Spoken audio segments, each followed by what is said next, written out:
justice, no happiness. Them go here, banza, banza, hey. Them go here, banza, banza, hey. Them never hear anything at all. Them go here, hey, hey, hey, hey, hey.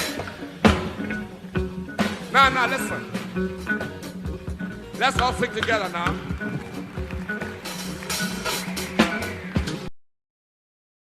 Fela Aníkúlápó Kuti, also known as Abami Eda, was a Nigerian multi-instrumentalist, bandleader, composer, political activist, and Pan-Africanist. He was born Olufala Olusegun Oludotun Ransom Kuti on October 15, 1938, and passed away on August 2, 1997.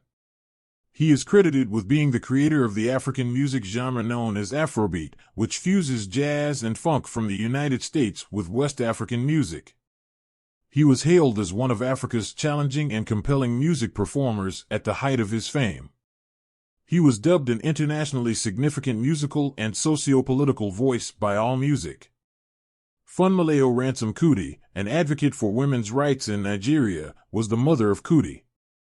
He and his band Africa 70, which included drummer and musical director Tony Allen, rose to fame in Nigeria during the 1970s after some early experiences abroad. During this time, he was a vocal opponent of and target of Nigeria's military juntas. He established the commune known as the Calcutta Republic in 1970, which proclaimed its independence from military administration. A raid in 1978 completely destroyed the settlement. In 1984, the Muhammadu Buhari administration imprisoned him. Nevertheless, he was freed after 20 months. He kept on performing and recording throughout the 1980s and 1990s. His son, Femi Kuti, has been in charge of his music's reissues and compilations since his passing in 1997. I think Afrobeat has a very, very long way because the children behind, if they start playing Afrobeat, I think a lot can be done with Afrobeat because I know that even when I'm playing Afrobeat, something is still missing, and I feel maybe I will not be able to achieve it. Maybe the children behind, maybe the next generation will achieve what I cannot see. I cannot, because I can feel it, but I cannot, something is still, I have to add something, and I add. And I say, I think it will go a long, long way. Afrobeat is the thing. Definitely, Afrobeat is.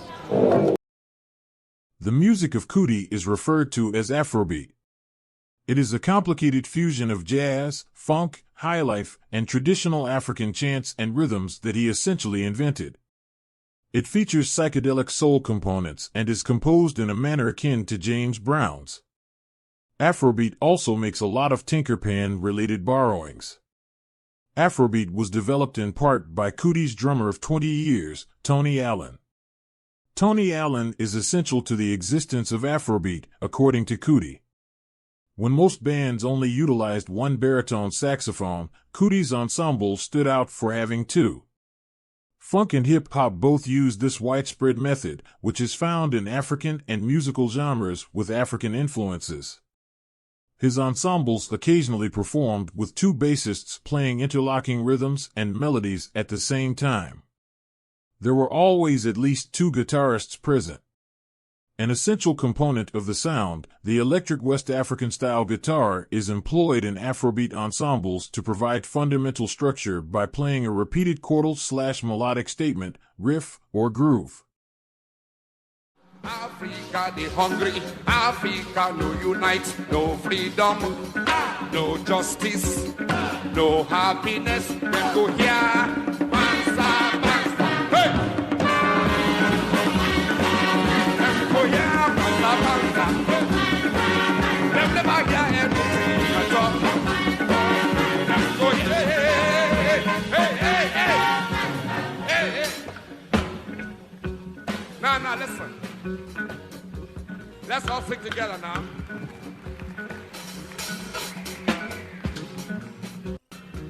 Everybody.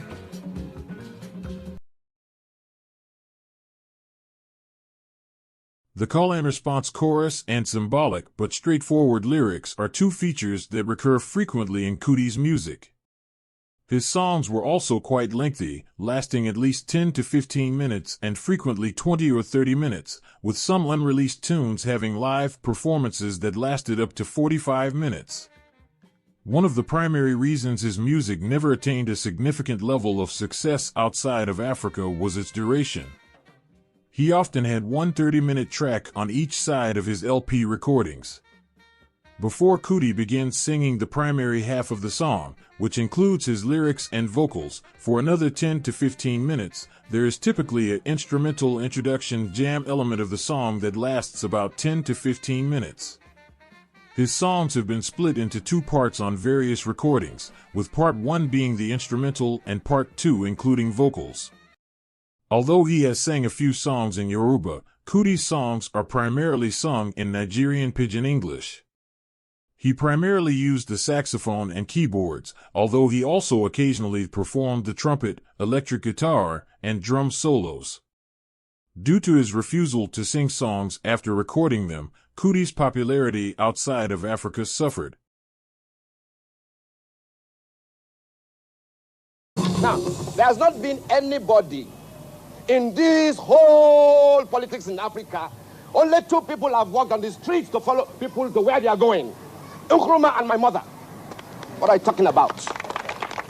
All this nonsense that you have hanging around here. They sit down in cars, man. My name is Aníkúlápó.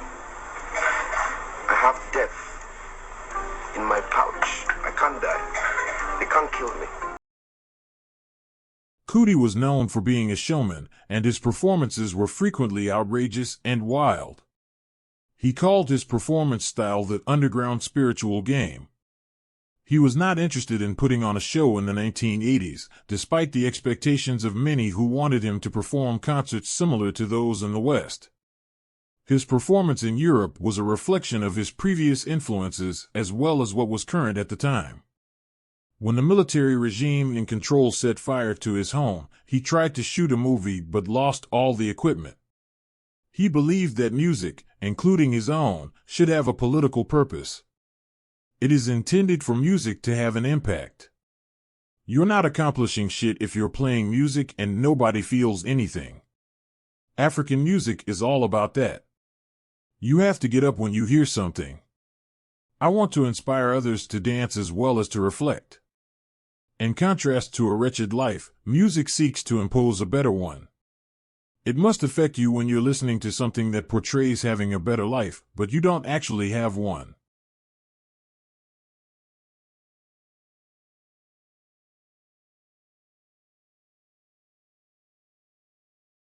So, as an artist, politically, artistically, the whole idea about your environment must be represented in the music, in the arts. So really, art is what is happening at a particular time of a people's development or underdevelopment, see. So I think as far as Africa is concerned, music cannot be for enjoyment. Music has to be for revolution. Afrocentric consciousness was a movement that Kuti contributed to and spread through his music. Kuti said the following in an interview published in Hank Bordewitz's Noise of the World. Music is supposed to have an effect. If you're playing music and people don't feel something, you're not doing shit. That's what African music is about. When you hear something, you must move. I want to move people to dance, but also to think. Music wants to dictate a better life against a bad life. When you're listening to something that depicts having a better life, and you're not having a better life, it must have an effect on you. Kuti drew inspiration from his environment for his music and activism. He discussed the similarities and differences between his own music and English love ballads in the interview footage for Faces of Africa on CGTN Africa. Yes, if you are in England, the music can be an instrument of enjoyment. You can sing about love, you can sing about whom you are going to bed next. But in my own environment, my society is underdeveloped because of an alien system on our people. So there is no music enjoyment. There is nothing like love. There is something like the struggle for people's existence. Expensive shit. I sing a song. Did they walk baboon nature? Them vex.